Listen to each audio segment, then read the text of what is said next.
The 23-year-old from Sydney is the big draw card for the 2 nights of racing. Vinicombe joined local champ Craig Chapman this afternoon for a good tryout of the Velodrome at Broadmeadow.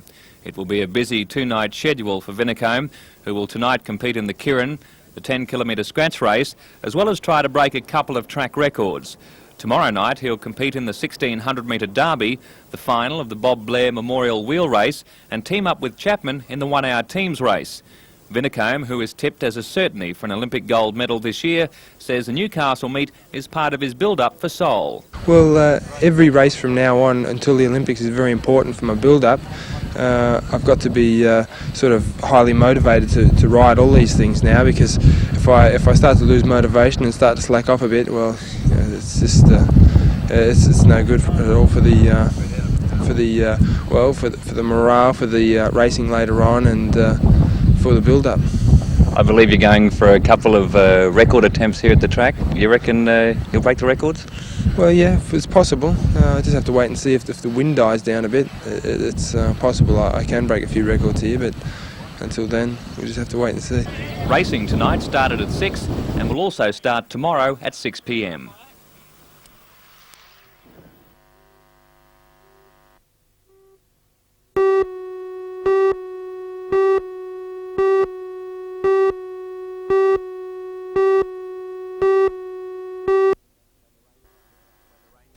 When the rain came down at the end of the 10th heat, both Australia and the United States were equal on 30 points. Close competition, particularly between US drivers Ben Hess and Donnie Moran and Aussies John Smith and Ralph Ranger, should generate plenty of interest in the second test. Meanwhile, tomorrow at the Velodrome, the sprint cars are back for the 4th round of the Winfield Australian Championship, which carries a total of $300,000 in prize money. Current series leader is Max Dunesney of Sydney on 17 points, ahead of last week's Masters winner George Catmull on 11 points.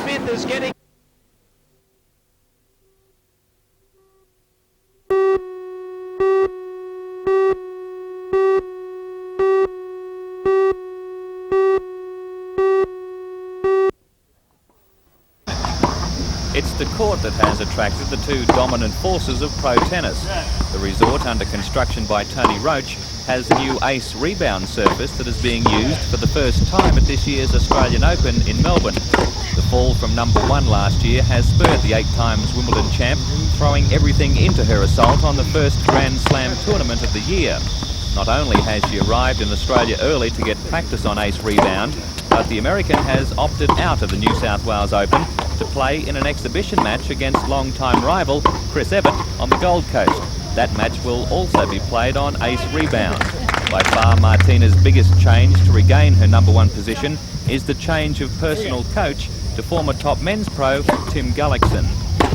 Randy Crawford, the man that I worked with last year, he was more of a hitting partner than a coach. He really was not knowledgeable enough to really help me. You know, I had to basically tell him what I needed to do, but he didn't know my game enough, and he didn't really play enough himself to know what I needed to do. So I just needed to get somebody a little more qualified. Randy was a great guy, but he didn't push me hard enough, really. So I just needed to get somebody that would, and Tim's been doing that so far.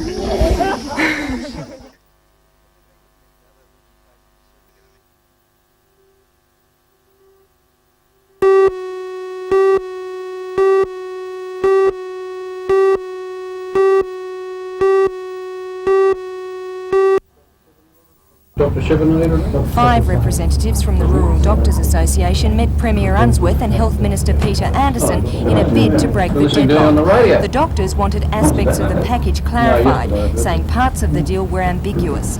The doctors emerged claiming that the government had improved the offer by agreeing to full indexation of the medical benefits schedule. But the government says this has always been a feature of the offer. The doctors had just not fully understood the package. They have until next Monday to either accept or reject the offer.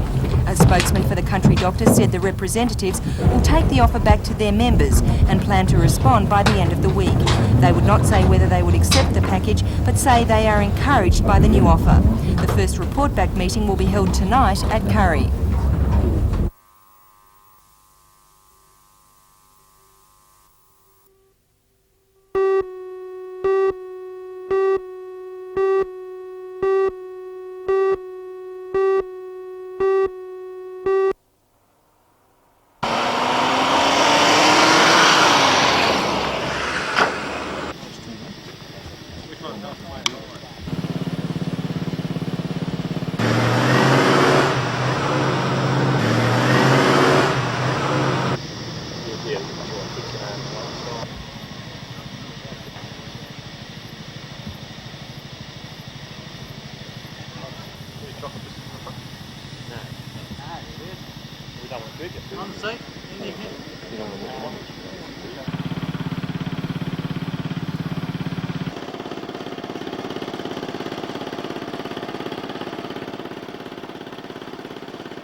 The world's #1 tennis player, Lendl, says he's in top form for the Australian Open after 3 weeks training at Salamander Bay. The star concluded his time at the Bay with a press conference this morning before departing for Sanctuary Cove, where he'll play a number of exhibition matches over the next few days. For all the news, join us tonight at 6.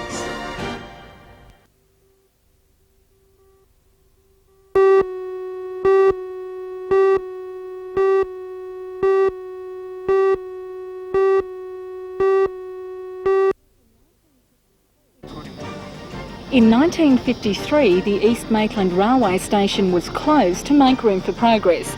Today, it's been reopened, adding another destination to the area's tourist attractions. For all the news, join us tonight at 6.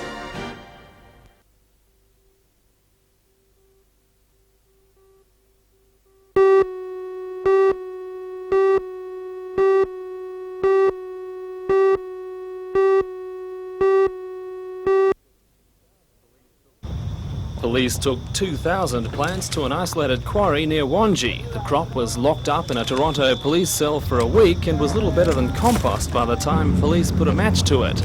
With senior police and an independent witness supervising the operation, the plants were doused with diesel but still burn slowly despite some help from cardboard boxes and tree branches. And in case you were wondering, no one ventured to inhale the smoke. Apart from the heavy diesel fumes, police say that when the plants rot, they grow a mould, which is a powerful cancer-causing agent if handled or inhaled. Meanwhile, in an unrelated incident, a Newcastle couple has been arrested on drugs charges following a raid on a plantation allegedly growing in the backyard of their Rogers Street home. Police say 60 plants up to a metre high were confiscated when the drug squad swooped yesterday. The couple has been bailed to appear in Newcastle court next month.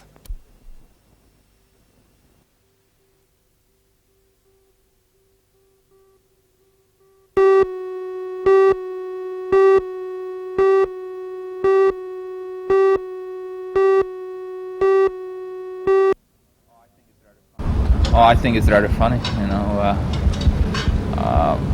No matter what you say about the balls, you still have to use them, and that's the way I look at it. These are the balls, you use them, make the best out of it. And the world's #1 believes he is currently in the right shape to do just that. As part of his preparation for the Australian title, he's had 3 weeks of intensive training at Nelson Bay. What's attracted Lendl is the Tony Roach Tennis Complex. The court is one of few in Australia with the ace rebound surface, the same surface on which the Australian Open will be played. Lendl's 10-hour training days have been divided between tennis, weights and cycling, and he now says he's got his sights set on an Australian win. However, he was characteristically non-committal about the chances of his main opponents. There are so many good players which can win, and then there are many other players who can have one good match and knock off the best players. The balls they're using this time have had some...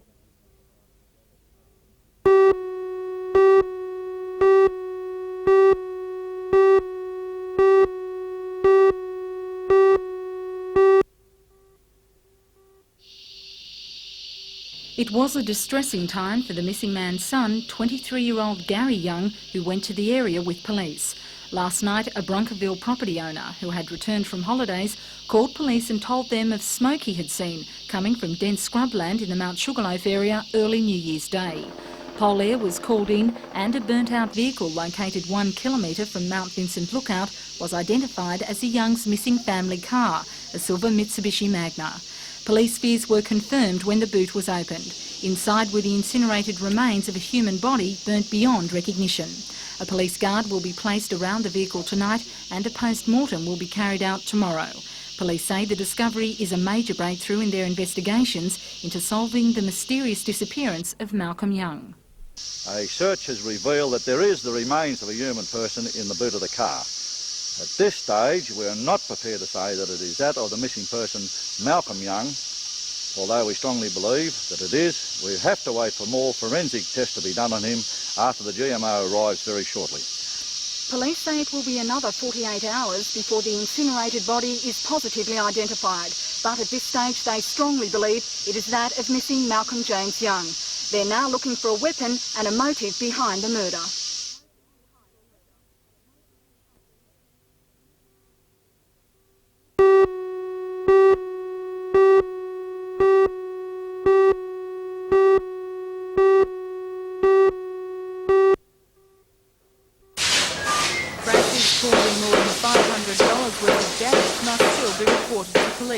But they will no longer attend minor traffic accidents.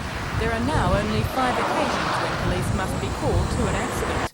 These are when a person is killed or injured, a driver is under the influence of liquor or a drug, a motorist has left the accident and not exchanged particulars, one of the vehicles is towed away, or damage to property other than the cars involved is more than $500.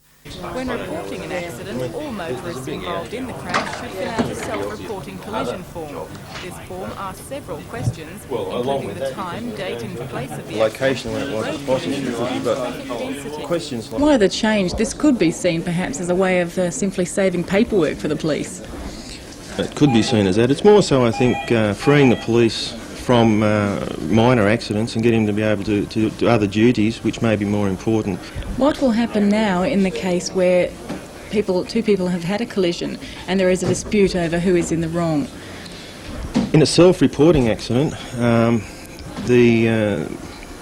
the onus of the police to investigate that accident has now been lifted off us. It is the responsibility of the drivers to sort that out themselves, and so this could result, I imagine, if a stalemate was reached as to who was at fault, in civil action being taken against the drivers.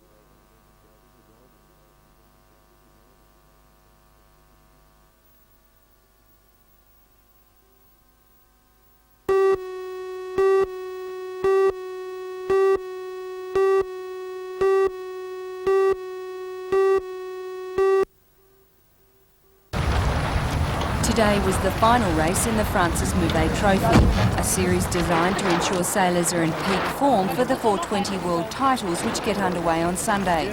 With all the top international 420 sailors in Australia, competition is fierce, and nowhere was it more obvious than on the start line today. Boats tacked and jostled as they made their way to the line. In the end, 9 boats were disqualified and there was a general recall before the race got underway. The very first race of the Moutray, which was the first one we had all the French team and a lot of the internationals in, they had 9 general recalls and it was just getting too long-winded, so they've brought in this 5-minute sudden death rule, which is bringing about all the disqualifications. But I think it's to be expected with the numbers in the fleet and the kind of people that are sailing. The first work sorted out the superior tacticians as many boats lost ground by tacking toward Green Point, losing an important wind shift. But for most sailors, this series is not the be-all and end-all. Most are just counting down until the World Titles on Sunday. 66 entrants will be taking part from 16 different countries, including France, Italy, Sweden and the USA. The competition is expected to be tougher than ever.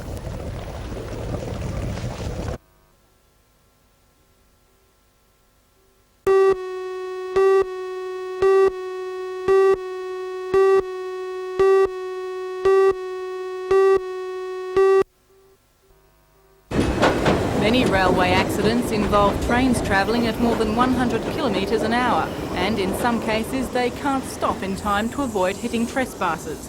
The State Rail Authority says it would be impossible to man all stations and tracks to ensure people don't get hurt.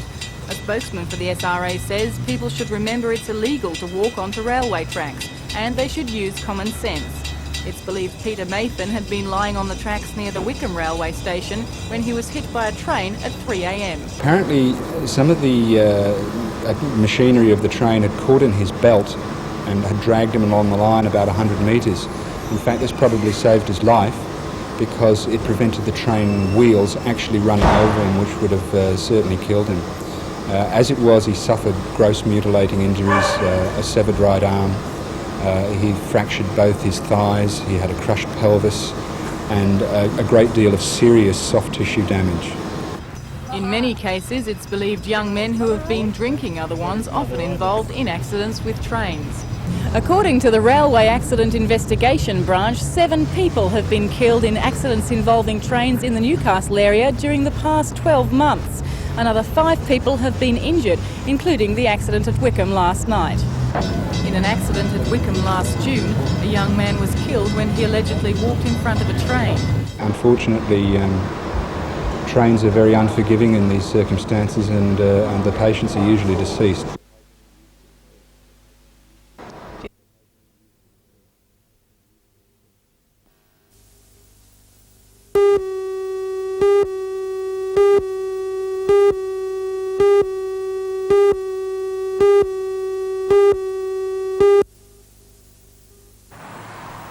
The state election is just around the corner, with many tipsters predicting that the ALP will go to the polls in mid-March. Already politicians are campaigning with gusto, and the Australian Democrats have joined the fray with the launch of their campaign. Richard Jones, publisher of environmental magazine Simply Living, is the Democrats' #1 candidate for the Legislative Council.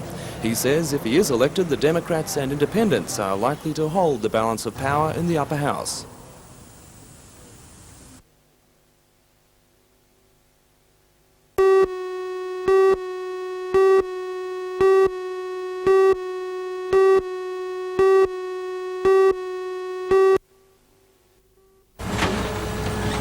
Bulldozers began demolishing the weatherboard dwelling early today. It's believed the house was one of the first built on the picturesque waterfront land at Soldiers Point, dating back to the last century. The builder and designer was King Billy Ridgway of the Warramai tribe. He was a well-respected citizen of the area, where he lived with his wife Queen Charlotte. King Billy died in the late 1800s, and now his descendants, like great-great-grandson Rick Ridgway, will soon live in a new home, built under the trust of the Warramai Cooperative. The new brick 6-bedroom dwelling will cost $80,000 and is situated on land valued at $180,000. But nearby residents say the Ridgway family have received favoured treatment from the Port Stephens Shire Council, and that their behaviour has caused them concern. Well, I think it's absolutely disgusting because they didn't look after the place they got over there, so what are they going to do with the new one? What do the ratepayers around this area want to see the council doing here? I'd like to see a park made of it, because as you can see, there's a lot of people come down here, they've got nowhere to park, and over the years it's going to get worse. Now why would you say we're speaking out of turn? You come down to the beach, you sit where we mow and look after it, you don't sit in front of their place. How would you like that where you're from? They've been here for 4 years. 1928, These people have been here for a long, long time. And the noise. According to Rick, his family has been victimised. But they just like exaggerating just because they haven't liked us ever since we've been here. According to the history books, the Warramai tribe lived at Soldiers Point during the reign of Queen Victoria, and the deed of ownership will ensure the Ridgways will legally remain on the land.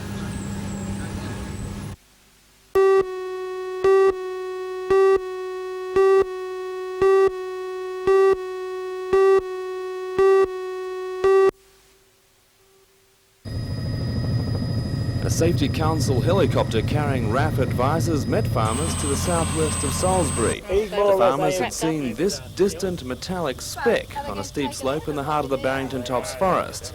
Those who lived there all their lives had never seen the object before. Oh, well, the sun was on it at this time of day and it was glistening. I went home and got the binoculars and came back and it was still the same. For the Air Force, still looking for the remains of a Macchi jet which crashed in the Tops last year, this was a promising lead. But within minutes, bad news. Did you find anything out there? It's just a waterfall, is it? Okay, Roger, would you notify those people it's just a waterfall? It's a waterfall. What? They reckon it's a waterfall. Yeah? Fancy that. Gee. It does look a lot more like a waterfall now. Oh, when you know, yeah, but... For the embarrassed farmers, it was hard to swallow, but if it was any consolation, the waterfall was difficult to discern, even up close. Once again, Barrington Tops has shown it doesn't give up its secrets easily.